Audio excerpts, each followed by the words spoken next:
So what exactly was America's objective? Was it a regime change, nuclear rollback, or simply damage control after escalation, or wiping out the entire Iranian civilization?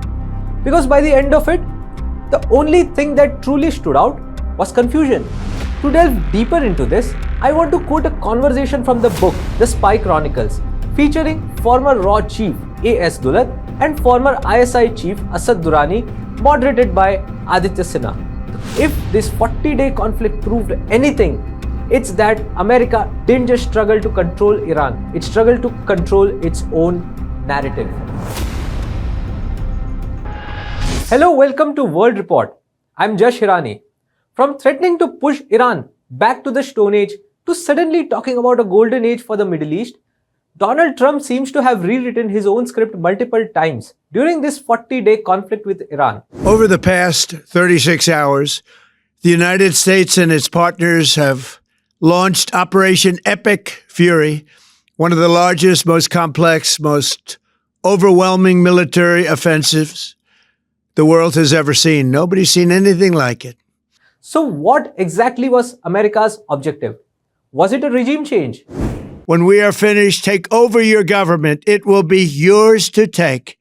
This will be probably your only chance for generations. Nuclear rollback.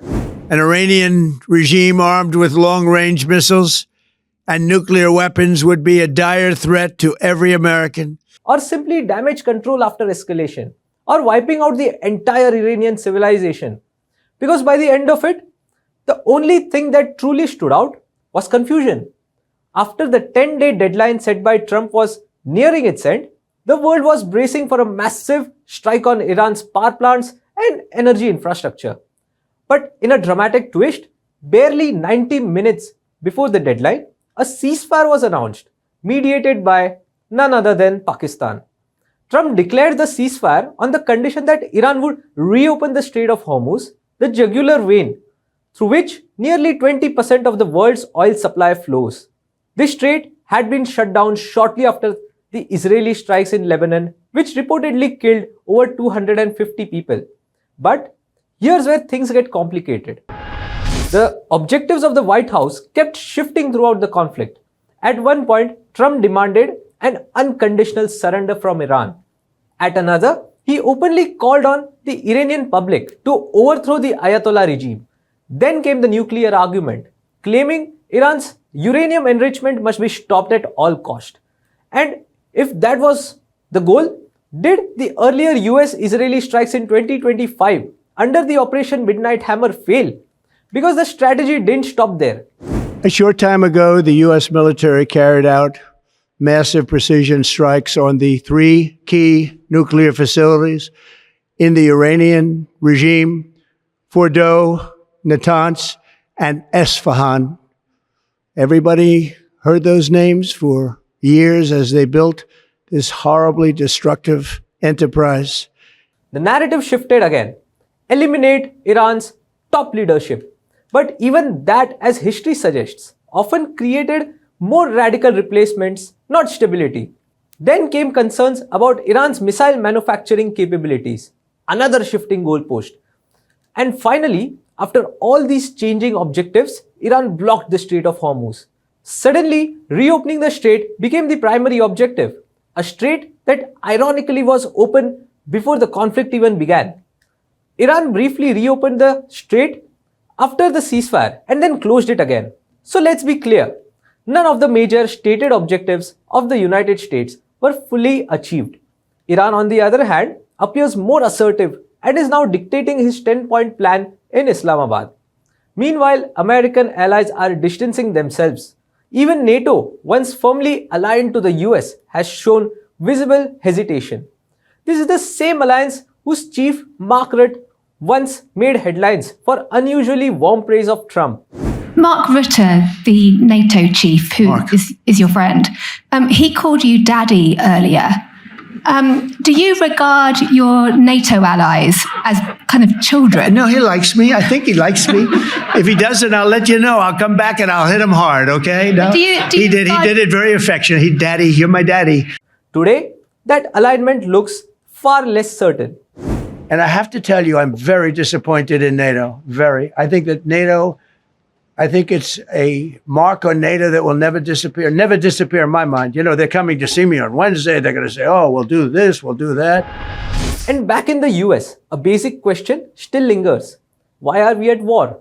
And what exactly are we trying to achieve? And this isn't new. The United States has a long history of shifting goalposts in conflicts. Let's start with the Cold War. In Vietnam, the original mission was simple: containment, stop the spread of communism. But that support for South Vietnam spiraled into a full-scale military intervention. By the end, the goal wasn't victory anymore. It was peace with honor, a face-saving exit strategy. Similarly, in the Korean War, we saw a double shift. It began as a defensive move to push North Korea back. After some early successes, the goal expanded. Let's unify the whole peninsula. But once China and the Soviet Union intervened, the US had to pivot right back to the original plan: stalemate and containment. To this day, the line remains exactly where it started. Moving to more recent memory, Iraq. We all remember the headline: eliminate weapons of mass destruction. But when no WMDs were found, the narrative shifted overnight to regime change and democracy building. It was a classic case of mission evolving to justify the presence. Remember, NATO did not authorize or sanction the 2003 US-led regime change in Iraq. Then there's Afghanistan. After the barbaric 9/11 attacks, it was nearly 10 years ago that a bright September day was darkened by the worst attack on the American people in our history. The images of 9/11 are seared into our national memory. Hijacked planes cutting through a cloudless September sky, the Twin Towers collapsing to the ground, black smoke billowing up from the Pentagon, the wreckage of Flight 93 in Shanksville, Pennsylvania. the longest war in US history began with a clear target: Al-Qaeda and Osama bin Laden. We quickly learned that the 9/11 attacks were carried out by Al-Qaeda, an organization headed by Osama bin Laden, which had openly declared war on the United States and was committed to killing innocents in our country and around the globe. The United States has conducted an operation that killed Osama bin Laden, the leader of Al-Qaeda. But over 2 decades, the mission morphed from counterterrorism into a massive nation-building project.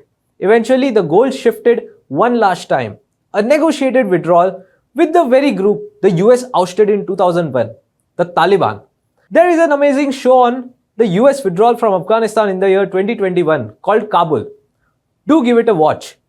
In Somalia, the US entered on a humanitarian mission to provide famine relief, but Operation Restore Hope quickly turned into a hunt for warlords. After the tragic Black Hawk Down incident, the US withdrew, leaving a mission that had become unrecognizable from its start. In Libya, NATO's intervention was technically authorized to protect civilians, but that protection quickly turned into an active support for a regime change.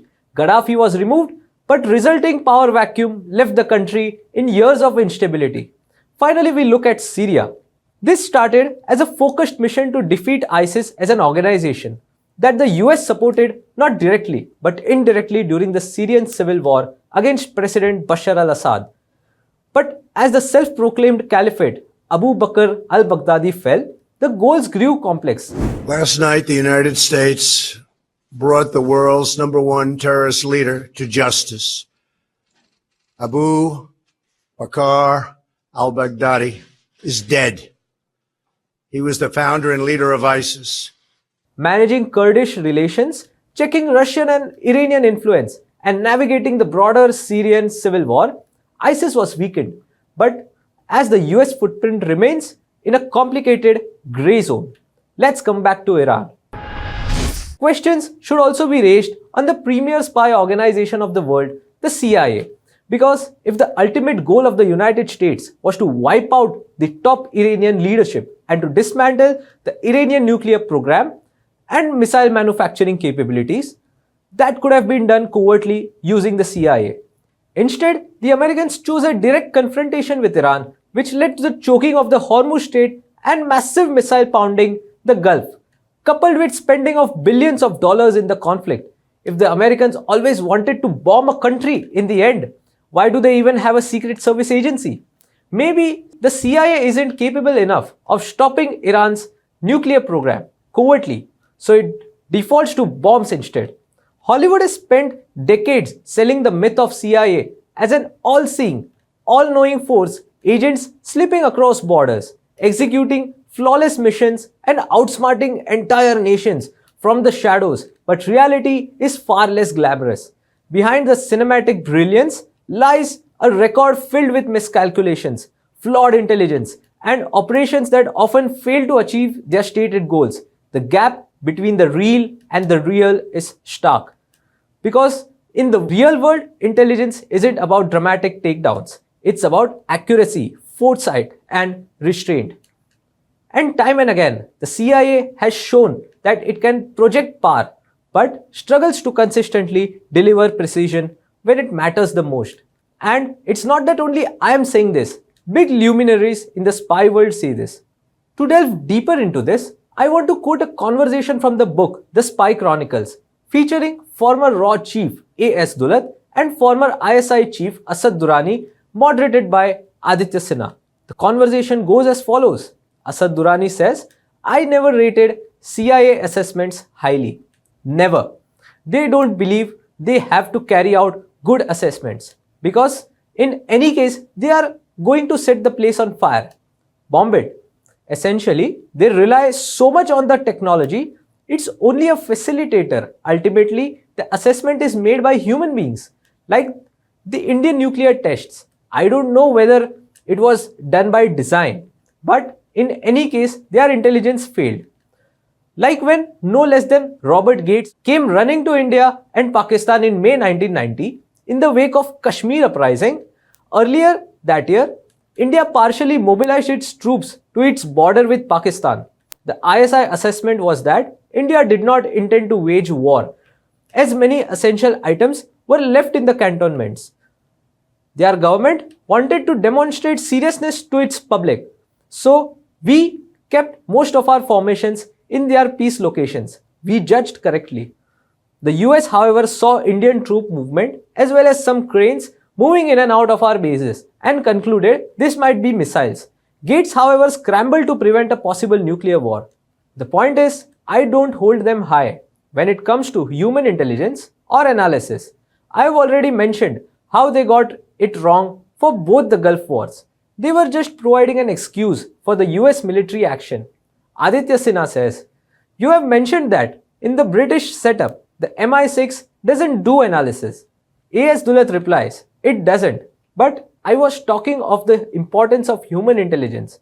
You need people to work for you. If you are banking only on listening in on Hizbul Mujahideen, without context or without getting in the organization, quite often you will get disinformation.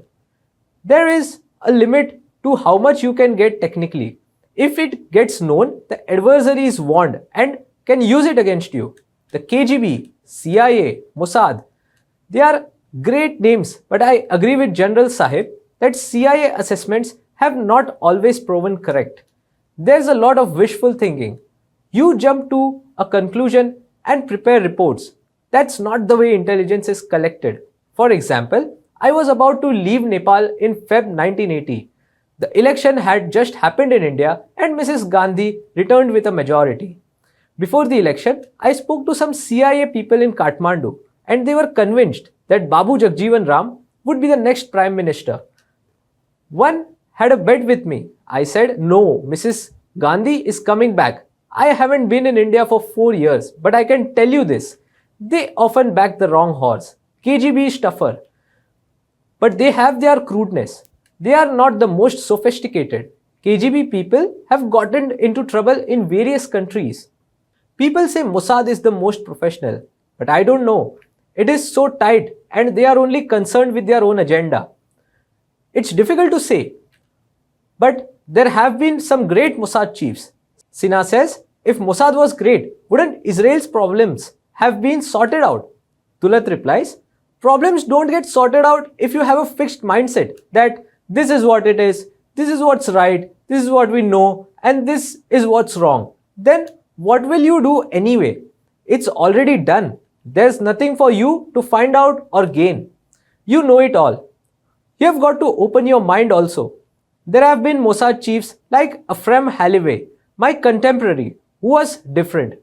Durrani says, there were some credible heads of Mossad. One of them was there in Berlin at the Pugwash conference, and a predecessor of his. I found that after retirement, both of them said openly, so brazenly, that what their government of Israel had in mind about attacking Iran was insane. Dulat. Yes, that's right. I want to conclude my conversation to establish that my argument is not biased. In fact, it reflects a shared assessment of the CIA from the heads of two intelligence agencies belonging to countries that have historically been at odds with each other. Pakistan's former ISI chief Asad Durrani and India's former RAW chief A.S. Dulat. To conclude, when threats turn into negotiations, when deadlines end in retreat, and when objectives change faster than the battlefield itself, it's not strategy, it's confusion at the top. Because power without clarity isn't strength, it's recklessness. And if this 40-day conflict proved anything, it's that America didn't just struggle to control Iran, it struggled to control its own narrative. That's all for today's World Report. I'll see you again next Saturday at 8 p.m. for another episode. Thanks for watching.